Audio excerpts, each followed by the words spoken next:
こんにちは、山田幸子です。私のチャンネルでは水彩画の描き方動画やメイキングの様子をお届けしています。今回は猫好きの方なら思わずにっこりしてしまうポーズ、アンモニャイトを描いてみたいと思います。ニャンモナイトと呼ばれることもあるそうですが、この動画ではアンモニャイトと呼ばせてもらいますね。で、アンモニャイトとは猫がまるでアンモナイトのように丸くなって寝るポーズのことです。特に寒い季節に猫ちゃんは丸まりやすいですから、この時期に描いてみようと思いました。とっても癒されるこの姿、一緒に描いてみたい方も、ただ見て楽しみたい方も大歓迎です。ほっこりする時間を一緒に過ごしましょう。鉛筆で下書きしてから水彩絵の具で色を塗るという流れになります。下書きと色塗りどちらも3つのステップに分けていて、合計6ステップで描き上げていきます。それでは早速行ってみましょう。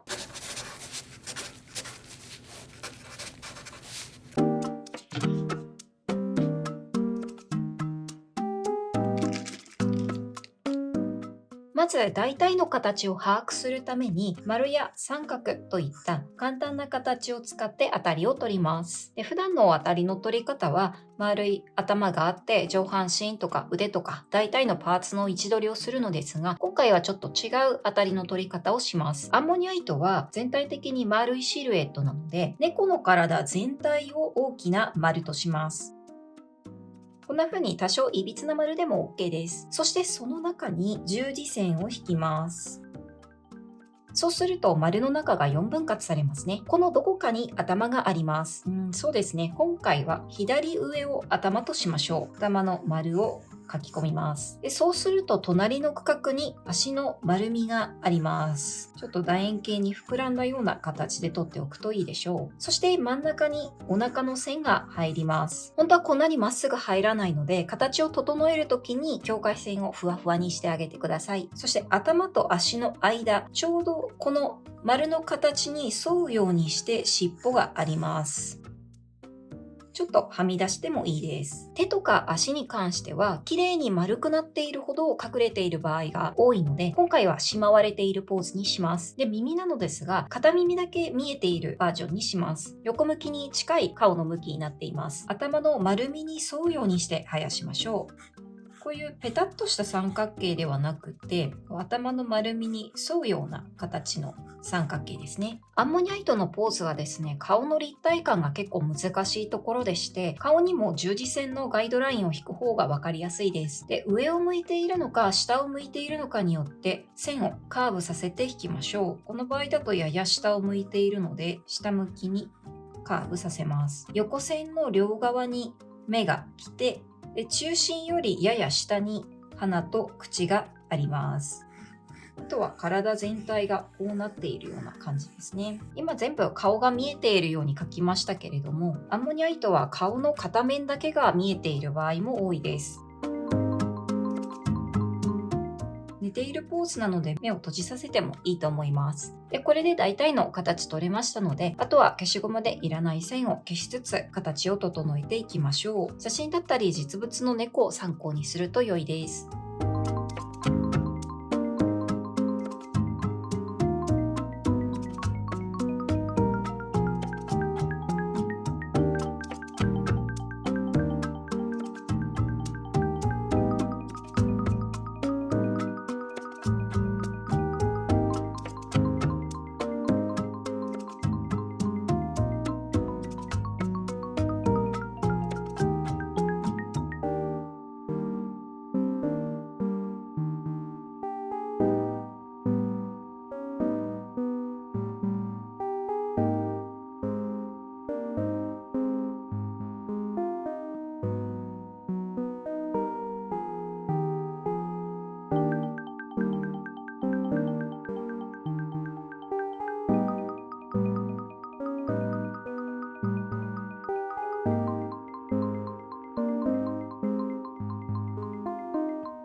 いかがでしたか？どのくらい丸に近いかというアンモニャイトの完成度によってもポーズは微妙に変化してきますよね。